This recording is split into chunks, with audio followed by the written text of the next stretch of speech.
Hello friends, welcome to SSC coaching centre. दोस्तों 11 मार्च 2023 को जो एसएससी सीएचएसएल का एग्जाम हुआ है उसका कुछ हम एनालिसिस करते हैं। इसमें दोस्तों पूछे गए प्रश्न हैं 11 मार्च 2023 के, और कुछ प्रश्न हमने अपनी तरफ से रखे हैं जो एक्सपेक्टेड क्वेश्चन है, जो आगे सीएचएसएल के एग्जाम में आ सकते हैं। ठीक है, तो पूरा वीडियो देखिएगा। चलिए स्टार्ट करते हैं। पहला प्रश्न है, एलोरा एवं एलिफेंटा की गुफाएं किस राज्य में हैं? आंसर बताइए भाई, ये किस राज्य में है? एलोरा एवं एलिफेंटा की गुफाएं किस राज्य में है? अगर आपको नहीं पता है तो हम आपको बताएंगे। महाराष्ट्र में है। कहां पे? महाराष्ट्र। एलिफेंटा और एलोरा की गुफा कहां पर है भाई? महाराष्ट्र में। अगर दूसरा क्वेश्चन इसमें यह बनता है कि भाई ये किसके शासन काल में बना था? ये किसके शासन काल में बना था? ठीक है, ये राष्ट्रकूट के शासन काल में बना था। दोनों बातें मैं लिख सकता हूं अगर आप चाहेंगे। अगर आपसे प्रश्न ये कह दे कि ये किसके शासन काल में बना था, अगर ये बात कह दिया प्रश्न में कि एलोरा एवं एलिफेंट नामक की गुफाएं ये किसके शासन काल में बनी थी, तो इसका आंसर हो जाएगा ये राष्ट्रकूट। लिख लीजिए, राष्ट्रकूट के शासन काल में बना था। ठीक है, राष्ट्रकूट के शासन काल में बना था। ठीक है, शासन काल में बना था।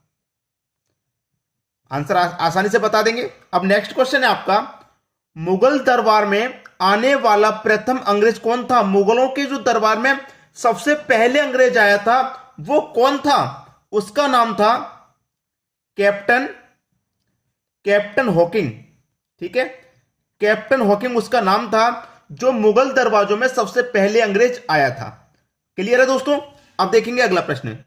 अगला प्रश्न है, आकार में दूसरा सबसे बड़ा ग्रह कौन सा है? आकार में दूसरा सबसे बड़ा ग्रह, तो दूसरा सबसे बड़ा ग्रह है शनि। आप जानते थे? नहीं जानते थे, अब पता चल गया। ठीक है, दूसरा सबसे बड़ा ग्रह शनि है। अगर आपसे पूछ ले पांचवा, तो पांचवा बता देंगे आप, पृथ्वी है। पांचवा सबसे बड़ा ग्रह पृथ्वी है, दूसरा सबसे बड़ा शनि। क्लियर है? अगला प्रश्न है, विश्व की सबसे गहरी झील कौन सी है? झीलों के बारे में जानकारी होना बहुत आवश्यक है। ठीक है, तो सबसे गहरी झील है दोस्तों बैकाल। नाम सुना होगा आपने, बैकाल झील। अगर आप पढ़ते हैं झीलों के बारे में, थोड़ा भी पढ़ा है तो आपने पढ़ा होगा बैकाल झील सबसे गहरी झील है। अब देखेंगे अगला प्रश्न। अगला प्रश्न है, कैमूर वन जीव अभ्यारण्य किस राज्य में है?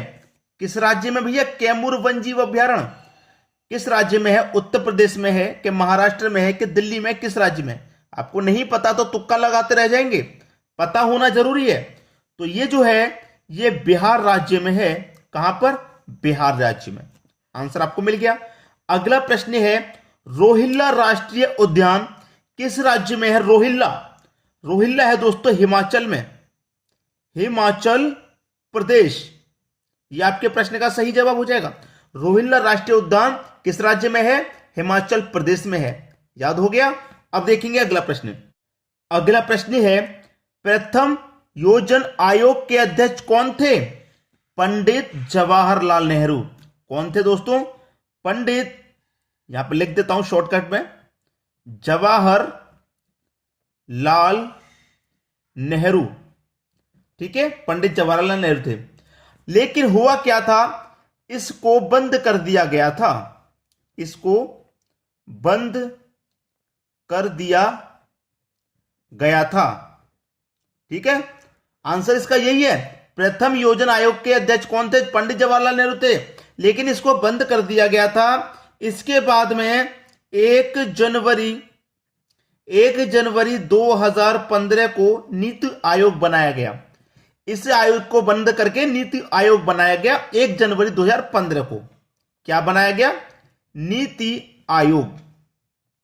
ठीक है, अगर आगे प्रश्न बढ़ता है कि भाई इसके बाद में कौन सा आयोग बनाया गया, तो नीति आयोग कब बनाया गया था? तो 1 जनवरी 2015 को। क्लियर सभी को? अगला प्रश्न है, तीसरी पंचवर्षीय योजना किस मॉडल पर आधारित थी? तो यहां पर आप बता सकते हैं गॉड गिल मॉडल पर। क्या दोस्तों? गॉड गिल मॉडल पर आधारित थी। खत्म, गॉड गिल मॉडल। अब देखेंगे अगला प्रश्न। अगला प्रश्न है property and undivisible in India पुस्तक के लेखक कौन हैं? भाई property and undivisible rule in India. बहुत सारे बच्चे ऐसे प्रश्न में कंफ्यूज हो जाते हैं कि ये तो प्रश्न कभी पढ़ा ही नहीं है। भाई मैं आपको बता दूं इसका आंसर, दादा भाई नौरोजी इसका आंसर है। दादा भाई नौरोजी। और मैं कौन से प्रश्नों की बात कर रहे हैं पता है? एसएससी सीएचएसएल 2023 के एनालिसिस की बात कर रहा हूं मैं। ये करंट में प्रश्न पूछे जा रहे हैं दोस्तों। क्लियर है? अगला प्रश्न है प्रधानमंत्री कौशल विकास योजना कब से प्रारंभ हुई? ये तो आपको पता ही होगा, 20 फरवरी, बहुत सारे बच्चों को पता होगा, ये 20 फरवरी 2015 को प्रारंभ हुई थी। ठीक है, अब देखते हैं अगला प्रश्न। अगला प्रश्न है निर्यात आयात बैंक की स्थापना कब हुई थी? निर्यात आयात बैंक, तो इसकी स्थापना हुई थी 1 जनवरी 1982 को। ठीक है, अगला प्रश्न प्रेस की स्वतंत्रता का वर्णन किस अनुच्छेद में है? किस अनुच्छेद में है भैया? अनुच्छेद 19A में है। ठीक है, प्रेस की स्वतंत्रता का इसका मतलब क्या है? इसका मतलब यह है इसमें बोलने की स्वतंत्रता या अधिकार मिलता है। आपको बोलने का अधिकार मिलेगा, बोलने की आजादी मिलेगी इस अनुच्छेद के दौरान। ठीक है, अब देखेंगे अगला प्रश्न। अगला प्रश्न है राज्य के नीति निदेशक तत्व एक ऐसा चक्र है जो बैंक की सुविधा अनुसार अदा की जाएगी। यह कथन किसका है? यह कथन है भैया के.टी. शाह का। किसका कथन है? के.टी. शाह का कथन है ये। अगला प्रश्न है विधानसभा में, यह इंपॉर्टेंट प्रश्न है दोस्तों, अगर याद ना कर सको तो नोटबुक में तुरंत नोट कर लेना। विधानसभा में कम से कम कितने और अधिक से अधिक कितने सदस्य होते हैं? विधानसभा में कम से कम की अगर हम बात करें तो कम से कम की मैं बात करूं तो कम से कम सदस्य होते हैं 60। कम से कम 60 सदस्य होते हैं। और अधिक से अधिक की बात करें हम, अधिक से अधिक की बात करें, अधिक से अधिक, तो अधिक से अधिक कितने सदस्य होते हैं भाई? अधिक से अधिक कितने सदस्य होते हैं? 500 सदस्य। लेकिन कम से कम कितना होना चाहिए? 60 सदस्य होते हैं। समझ में आया? अब देखेंगे अगला प्रश्न। अगला प्रश्न है निर्वाचन आयोग संविधान में किस भाग में आता है? भाग 15 में आता है। ठीक है, निर्वाचन आयोग संविधान में किस भाग में आता है? भाग 15 में आता है। अगर अनुच्छेद में पूछ ले, अनुच्छेद में अगर पूछ ले तो अनुच्छेद भी हम यहां पर बता देते हैं। अनुच्छेद 324 से 329 में आता है। क्लियर है?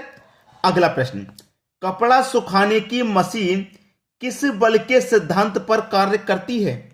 कपड़ा सुखाने वाली मशीन, तो इसका आंसर हो जाएगा अपकेंद्रीय बल के सिद्धांत पर। किस सिद्धांत पर कार्य करती है भाई? अपकेंद्रीय बल के सिद्धांत पर कार्य करती है कपड़ा सुखाने वाली मशीन। क्लियर हुआ? अब देखेंगे अगला प्रश्न। अगला प्रश्न है सबसे अधिक इलेक्ट्रॉन बंधुता किसकी होती है? इलेक्ट्रॉन बंधुता सबसे अधिक किसकी होती है भाई? क्लोरीन की होती है। लिख लेना अभी के अभी। किसकी होती है भाई? क्लोरीन की। दूसरा प्रश्न है साइटोकिनिन हार्मोन की खोज किसने की थी? तो इसकी खोज की थी दोस्तों मिलर ने। किसने की थी? मिलर ने साइटोकिनिन हार्मोन की खोज। अब देखेंगे अगला प्रश्न। अगला प्रश्न है बहुत ही प्रचलित प्रश्न है प्रोटीन किससे बनता है? प्रोटीन की बात आप बहुत ज्यादा करते हैं अपने जीवन में, लेकिन क्या आपको पता है प्रोटीन किससे बनता है? प्रोटीन बनता है अमीनो अम्ल से। किससे? अमीनो अम्ल से प्रोटीन बनता है। अगला प्रश्न है, फ्रेंच ओपन टेनिस टूर्नामेंट महिला एकल का खिताब 2022 में किसने जीता था? बहुत आसान प्रश्न है। ईगा स्विएटेक किसने जीता था?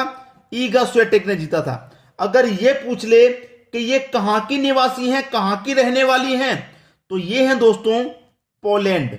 कहां की? पोलैंड की निवासी हैं। पोलैंड की निवासी हैं, बता देना आप अगर आपसे पूछा जाएगा तो। ठीक है, अब देखेंगे अगला प्रश्न। अगला प्रश्न है, कॉमनवेल्थ गेम्स 2022 का शुभंकर क्या था? क्या था दोस्तों? मैं बता दूं आपको, यह था peri the bull. Clear? Peri the bull. अगला प्रश्न जो कि बहुत इंपॉर्टेंट है, राष्ट्रमंडल खेल 2022 पदक तालिका में भारत का कौन सा स्थान रहा? भारत का दोस्तों चौथा स्थान रहा।